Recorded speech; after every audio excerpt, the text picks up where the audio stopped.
Revision is writing, and writing is revision. The vast majority of the time that I spend as a writer is on revision. It does not take me a particularly long time to crank out a draft of a novel. Now, that is contingent on me having thought about the novel, perhaps outlined, certainly sketched out characters and jotted down various ideas. But I feel, depending on the busyness of life and other factors, a first draft, 3 to 5 months, 3 to 6 months, something like that. Revision,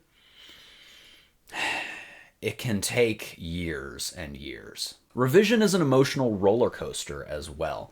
There are many points in time where you're going back over your work and you're trying to fix things and you just despair. You despair of fixing tiny little grammar sentence issues. You despair of fixing large plot holes. And there are other times where you read something and you're like, oh yeah, I remember why I was passionate about this. I remember all the excellent, amazing scenes that I crafted and characters that I crafted, and I just want this to be the best thing that it can be. I like to think of subsequent revision passes from one of two perspectives. So sometimes I go into a revision pass and I think that this is a pass of expansion, of creative embellishment and adding new things. This draft is going to get larger. And the other approach I take is the reductionist. I'm deleting things, I am removing things, I am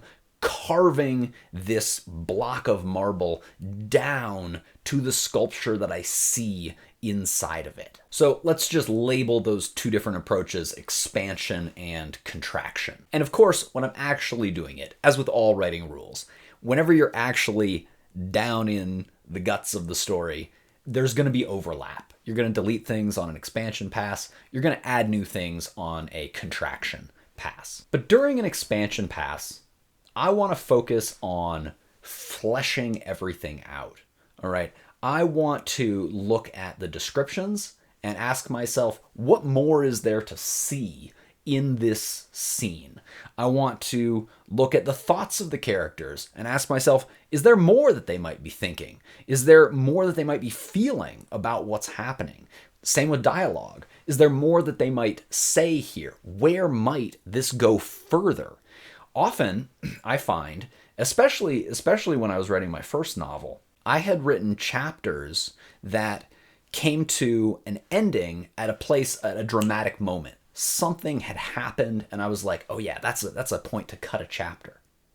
And when I went back and revised and I asked myself, can you flesh this out further? What if it goes on a beat further? What would happen? I found myself putting in some of the strongest writing that I'd ever written because the characters had more that they wanted to say or do or react to what had happened before we even go on to any sort of resolving this problem. How are we going to fix the trouble we've gotten into? There still needed to be more. You don't necessarily end on the sword swing, right? Or even the sword swinging through, I don't know, I'm thinking of Game of Thrones and, spoiler warning, Ned Stark being decapitated in season 1 and whichever early book probably book 1 that occurred in. It doesn't end on the knife falling, right? We get to see reaction shots. We get to see Arya reacting. We get to see Joffrey gloating. We get to see Sansa reacting, right? And it's not just always character reactions. Sometimes there are legitimately more spoken and acted beats that need to occur at the end of a chapter. Anyway, I'm getting into a specific issue that I didn't necessarily mean to digress into. But on an expansion pass, as the word implies, we're adding and we're embellishing, we're adding lots more. Sometimes I'll notice a sentence that is flawed in an expansion pass. And instead of trying to do I need to delete this word or swap these words or whatever, just write down, 3, 5, 10 alternative sentences. Like, well, what if I just start the sentence with this word? Or what if I have it more in the character's perspective and, they are an uneducated person. They wouldn't use these fancy words. They use small words, right? Or what if I use big words? Whatever. Just have alternatives to a sentence. You come back on a later pass and you figure out which one you want to keep and you just delete all the other ones, right? You want to be mostly in one mindset or the other because the expansion pass is creative. I don't buy into the left brain, right brain dichotomy, but that's kind of the idea. I don't even remember which one is the logical brain and which one is the creative brain, but this is time for your creative brain in the expansion pass. Oftentimes, I think, as writers, we do typically kind of enjoy the creative embellishment expansion passes more. But there's a lot of joy to be found, in my opinion, in the contraction, the reduction pass, because I really feel that the story, the best story, the story that I want to tell, that I want the reader to experience, really emerges a lot more in that contraction pass. So the contraction pass is so very important. This is the critical pass. You got that editor sitting on your shoulder, the little devil or whatever it is, that is looking at stuff and saying bad, bad, bad, bad, delete, change, rearrange, swap, cut, whatever. Mostly cut. A lot of cut. Cut is so valuable. But I actually have found a great joy in those sorts of passes because, like I said, I really start to feel the emergence of the best possible version of my story, more so during contraction phases than expansion phases. I really love that sculpture analogy that I said of I've got this huge block of marble, but I'm really starting to see, the figure, whatever I'm carving, emerge from the stone as I'm taking things away. I ran some numbers to see how does this vision that I have, this reflection on my own process, actually bear out in the numbers when I look at the drafts of my past stories.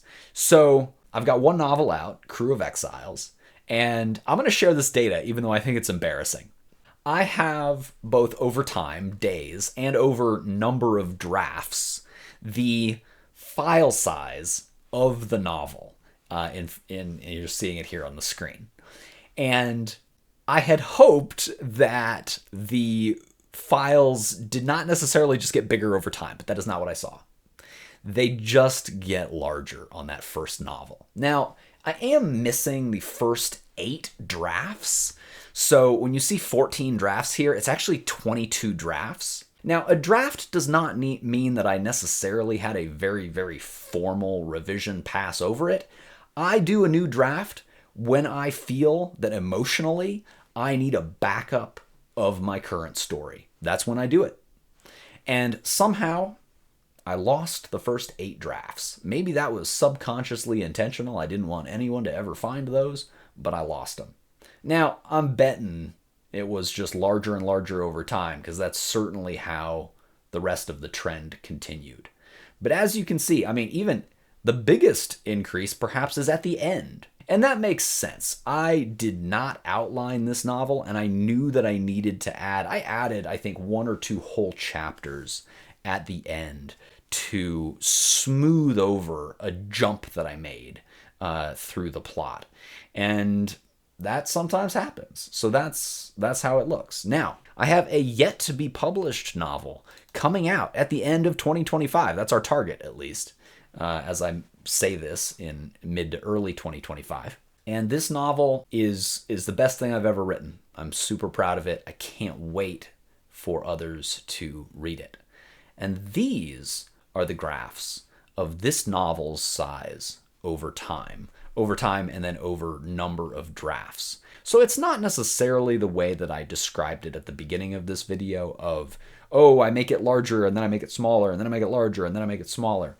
I do think there's benefit to approaching your revisions with that mindset. But the numbers bear out that for this second novel, at least, a great expansion, a great contraction, some expansion, mostly contraction, mostly reduction down to that core of a novel after that. The two novels are roughly the same length. The second novel is actually a little bit shorter. It is not a sequel. They are both standalone novels. The working title for the second one is currently Tallboy Son. Look for that at the end of 2025. And good luck in your own revisions. It can be very difficult. Take all the wins that you can get. Work on that positive self-talk. I know it can sound cliche, but anything that helps. And the positive self-talk can simply take the form of reading some sentences you wrote and being like, damn, that is a good sentence. That is a good scene. This is a compelling character. I like this story, right? That's what I'm talking about by positive self-talk. Let that drive you through the revision process. That's what drives me, right? It can be hard, but what gets me through is reminding myself, this is a good story. This is a worthy story. I want to put this in front of readers. I deserve to have it out there. They deserve to read it. That's how good it is. So whatever works for you. I hope you found this video to be enlightening. It's a little bit different from some of the stuff I've previously put out. But good luck in your revision process. Look for Tallboy Son toward the end of 2025. Of course, if you're following the channel, I will be blasting about it constantly as we get closer to that date. All right, bye, folks.